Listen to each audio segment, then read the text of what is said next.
नमस्कार दोस्तों। आज एंटीनेटल हाइड्रोनेफ्रोसिस वाले सीरीज़ को आगे बढ़ाते हुए मैं आपको बताने वाला हूं कि जो एंटीनेटल हाइड्रोनेफ्रोसिस होती है उसका फेट क्या होता है, उसकी नेचुरल हिस्ट्री क्या होती है। मोस्टली जो vast majority of the cases होते हैं हाइड्रोनेफ्रोसिस के जो एंटीनेटली डायग्नोज होते हैं वो सेकेंड ट्राइमेस्टर में डायग्नोज होते हैं, लेकिन उनमें से ज़्यादातर जो केसेस होते हैं वो थर्ड ट्राइमेस्टर तक जाते जाते अपने आप रिजॉल्व हो जाते हैं। उनमें कोई भी इंटरवेंशन करने की ज़रूरत नहीं होती है। जब हम फॉलोअप इमेजिंग कराते हैं पेशेंट की तो वो अपने आप रिजॉल्व हो जाते हैं, और जो एंटीनेटल हाइड्रोनेफ्रोसिस सेकेंड ट्राइमेस्टर में दिख रही थी वो थर्ड ट्राइमेस्टर में हाइड्रोनेफ्रोसिस अपने आप ख़त्म हो जाती है। उसके बाद कुछ ऐसे भी केसेस होते हैं जिसमें SFU ग्रेडिंग जो होती है ग्रेड 1 और 2 वो रिजॉल्व कर जाते हैं by 18 months of the birth. लेकिन अगर हाइड्रोनेफ्रोसिस सीरियली इंक्रीज़ कर रही है कि स्कैन पे, या फिर अर्ली लाइफ में जल्दी जब डायग्नोस हुई है सेकेंड ट्राइमेस्टर के पहले, तो उसके रिजॉल्व होने के चांसेस कम रहते हैं। मोस्टली जो हम लोग डायग्नोस करते हैं सेकेंड ट्राइमेस्टर में एंटीनेटल हाइड्रोनेफ्रोसिस के, उसमें हम दो पार्ट में डिवाइड कर सकते हैं उनको। एक तो 4 to 7 mm डायमीटर जो होता है AP डायमीटर किडनी का वो डायलेटेड हो, यानी एंटीरियर पोस्टीरियर डायमीटर जो होता है किडनी का उसका डायलिटेशन 4 to 7 mm हो। दूसरा जो ग्रुप हम लोग रखते हैं वो more than 7 mm dilatation of AP diameter of kidney.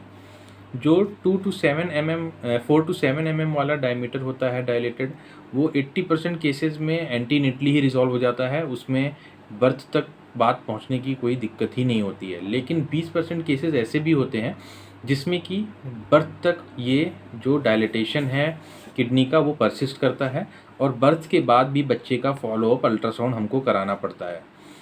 उसके बाद जब एक बार बच्चे का बर्थ हो जाता है फिर हम उसका जो फर्स्ट फॉलोअप अल्ट्रासाउंड कराते हैं वो 7 डेज़ के बाद कराते हैं। उसके बाद फिर 1 महीने बाद सेकंड फॉलोअप अल्ट्रासाउंड कराते हैं। तो ज़्यादातर ये देखा गया है जो 20% बच्चों में परसिस्ट कर रहा है एंटीनेटल हाइड्रोनेफ्रोसिस, उसमें से 82% केसेस में 1 मंथ के बाद वो परसिस्टेंस ऑफ हाइड्रोनेफ्रोसिस भी रिजॉल्व कर जाती है, और 18% केसेस में ऐसा होता है कि 1 महीने बाद भी वो परसिस्ट करती है। तो जो 18% केसेस होते हैं 1 महीने बाद भी परसिस्ट करते हैं हाइड्रोनेफ्रोसिस किडनी में बच्चों के, वो आने वाले 1 साल में अपने आप रिजॉल्व हो जाते हैं अगर उनका डायमीटर एंटीनेटली 4 to 7 mm है। जो दूसरी कैटेगरी थी वो मोर देन 7 mm की थी।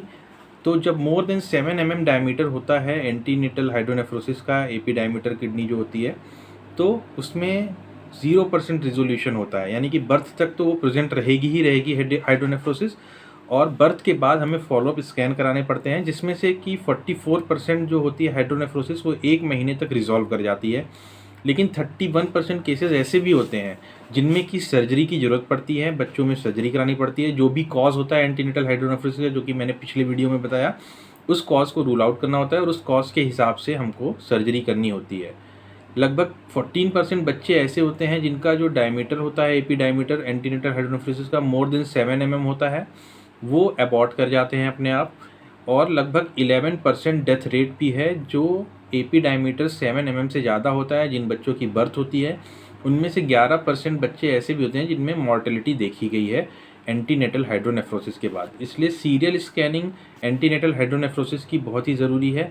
एंटीनेटल पीरियड में हमें स्कैनिंग करनी ही है, लेकिन जिनमें ये सस्पिशन पाया गया है बच्चों में कि जब वो यूट्रस में थे और उनमें एंटीनेटल हाइड्रोनेफ्रोसिस पाई गई है, तो उनका बर्थ के बाद भी हमें सीरियल स्कैन कराना है, और जो भी कॉज है उसको रूल आउट करना है, उस कॉज के हिसाब से ट्रीटमेंट देना है अगर ये एंटीनेटल हाइड्रोनेफ्रोसिस पोस्ट नेटली भी परसिस्ट करती है।